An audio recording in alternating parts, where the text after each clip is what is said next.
At first, Marcia's pregnancy seemed normal.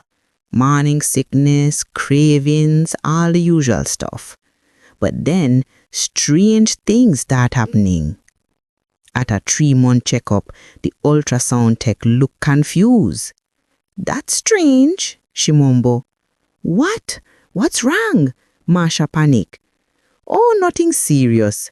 Just the baby position looked unusual. But everything else seemed fine." Marcia relaxed, but she noticed something herself. Her belly feel heavy, heavier than it should be for just 3 months. By month 5, her belly was huge, like bigger than most women at 8 months. Her friends commenting, "Girl, you sure you're not having twins?" "The doctor says just one baby," Marcia responded, confused herself. By month 7, Marcia's belly was so big she could barely move. She had to stop working at the bar. And she started having dreams, terrible dreams. Dreams of snakes crawling in her belly. Dreams of frogs jumping inside her. Dreams of a dark woman standing over her chanting. She wake up in cold sweats every night. Trevor started visiting less and less. "Baby, you look uncomfortable. Maybe I should give you some space." Translation, he was scared of how she looked. Her belly was unnatural in size. Month 9 come and go. No baby. The doctor was confused. "This is very unusual. Let's induce labor." They tried to induce. Nothing happened. Marcia's body just refused to go into labor. Month 10, still pregnant. Marcia's belly now so big she can barely walk. She just lay in bed all day crying. "Something wrong," she tell Trevor on the phone. "This not natural. The baby should be here by now." The doctor said, "Everything fine, Marcia. Just be patient." But Marcia knows something was wrong. She could feel things moving in her belly that didn't feel like a baby. Slithering, hopping. Month 11. Marcia convinced she's going to die.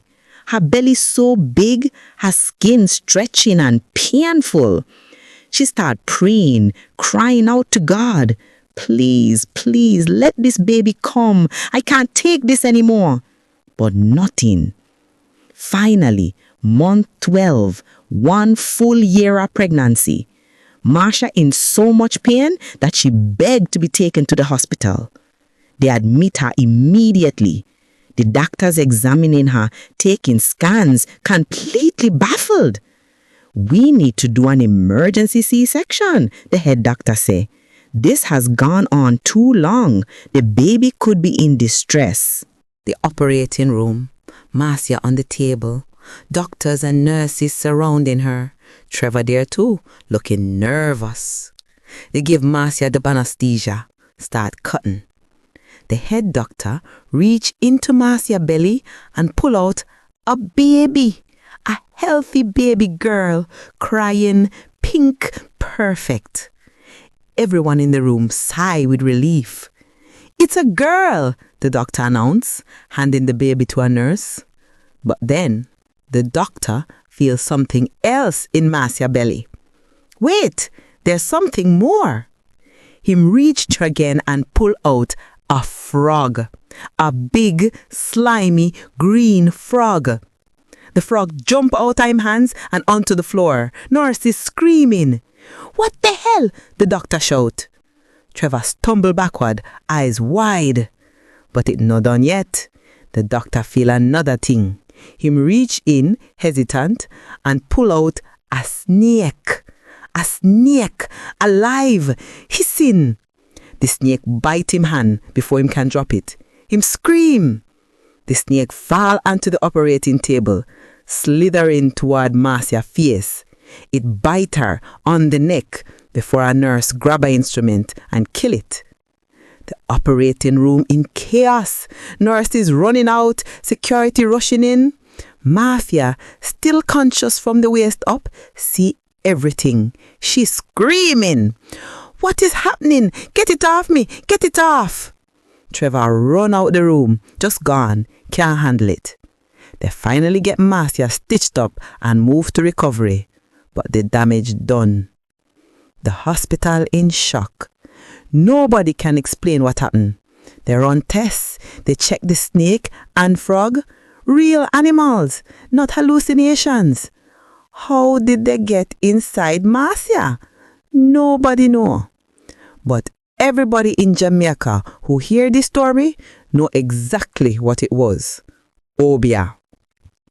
The story spread fast. Within days, everybody in Maypen, Lionel Town and beyond know about the woman who birthed a frog and snake. Marcia become an outcast. People cross the street when them see her. Parents warn them children to stay away from her. Church people say she cursed. Trevor, him ghost her completely, change him number, block her and everything. Him tell Sandra it was a moment of weakness and beg her forgiveness. Sandra, satisfied that the curse work, take him back on her terms and make him life miserable in other ways. But that's another story. Marcia, left alone with her baby girl, who miraculously was perfectly healthy despite everything. But Marcia, she was broken, physically and mentally. The snake bite on her neck leave a scar that never fully heal. People say it's a mark of shame. The frog? Somebody catch it and kill it. But Marcia swear she still hear it croaking in her dreams. Marcia had to move away from Clarendon. Too much shame. Too much talk.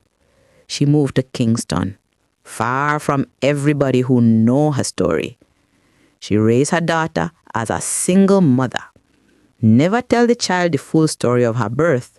Just say it was complicated. She never date again. Too traumatized. Too ashamed. She work a regular job, keep her head down, stay out of trouble. But every now and then, when she alone at night, she think about Sandra, the wife she wronged. She know it was Obeah. She know Sandra did this to her, but she never confront her because deep down, she know she deserve it. You don't thief another woman's husband and expect to get away with it, especially not in Jamaica, where people still believe in the old ways. As for Sandra, she never admit to nothing. When people ask her if she do Obeah work on the other woman, she just smile and say, I don't know what you're talking about. I'm a God-fearing woman. I go to church every Sunday. But everybody know. They just can't prove it. Trevor still with Sandra, but him terrified of her now. Him know what she capable of, so him walk a very straight line. No more late nights, no more working overtime, no more looking at other women. Because if him ever step up again, Sandra already tell him, next time it won't be Obeah Belly, it will be something worse. And Trevor believe her. So what this story teach we? First, don't mess with married people. Just don't. The pain you cause to the spouse, the children, the family, it's not worth it. And karma will catch up with you. Second, in Caribbean culture, Obeah is real to many people. Whether you believe in it or not, there are consequences to your actions, and some people will use spiritual warfare if you wrong them. Finally, just because a man of money or status don't mean him worth destroying a family over. Marcia thought Trevor was her ticket to a better life. Instead, him was her ticket to a nightmare. That was the Obeah Belly, one of the most horrifying supernatural stories in Jamaican folklore. Drop a comment. Do you believe in Obeah? Have you or somebody you know experienced something supernatural like this? Let's talk about it. Until next time, respect people relationships. What you do in the dark will come to light one way or another. Stay blessed. Stay protected and stay out of married people business.